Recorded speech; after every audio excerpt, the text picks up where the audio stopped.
some of the garbage that we've got.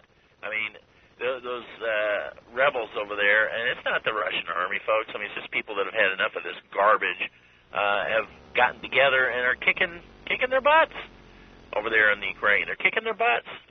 We've told. Sorry, go ahead. Well, we've told everybody before, militia performance is much, nobody wants to acknowledge it, but bottom line, most everybody that was in the Eastern Bloc countries was conscripted.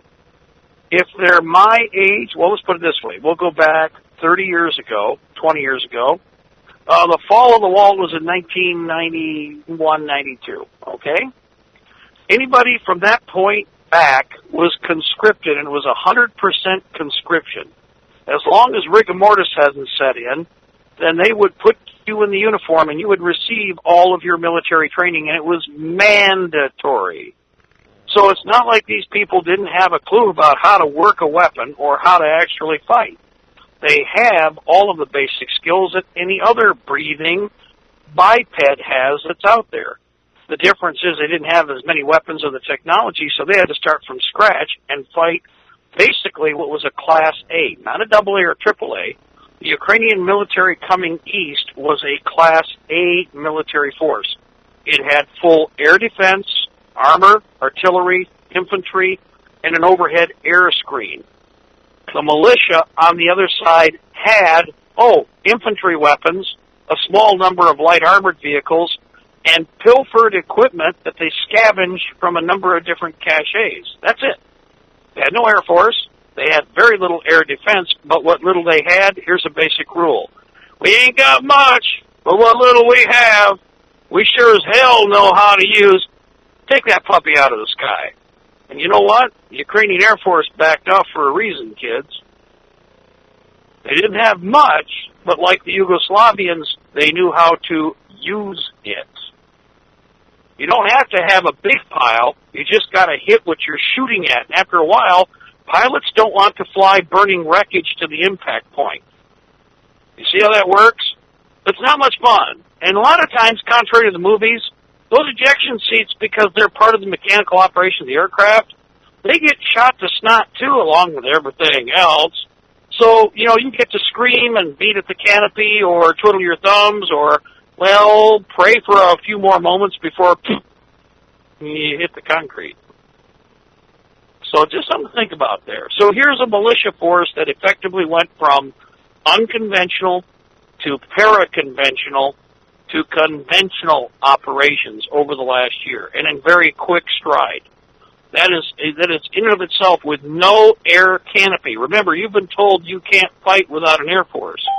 Well, there have been 3 campaigns now that we historically can point to where a successful defense not only was mustered, but literally the offensive force was slaughtered.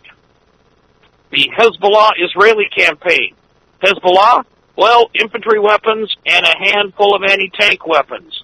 The Israeli army, an American military force with everything they've stolen from us, including overhead air cover, satellite technology, heliborne resources, fixed-wing assets, the whole 9 yards. And guess what? Hezbollah won. The Israelis lost. What happened? Explain that. You see, when all these people yap about, it's to resist, really? Well, then explain to me the battlefield numbers there.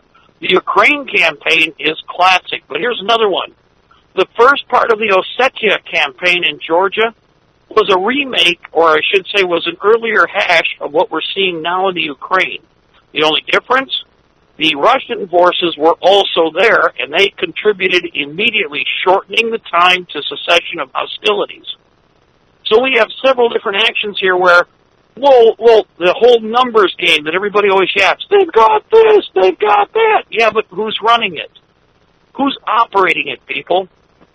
Once you hear enough screaming over the radio as somebody's burning to death in an APC, or somebody's crashing to their death and that's your wingman, and then you realize there's 2 more missiles coming up to meet you and you're going to be the next one frying, well, all the rest of the survivors that were listening to that on the radio aren't too excited about joining that party, kids. It's going to be a cakewalk for you. Yeah, you're the cake. And it got burned. And we don't care. We really didn't want cake today. Sorry about that. See, that's the part that nobody wants to talk about. Ukraine started out with small unit operations with the militia working in 10-man squads, 40-man platoons. That's it.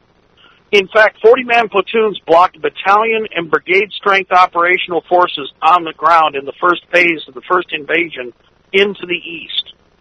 And they literally were ground to a halt. The Ukrainian, Western Ukrainian forces were blocked completely by units that were 1/20th and 1/40th their strength.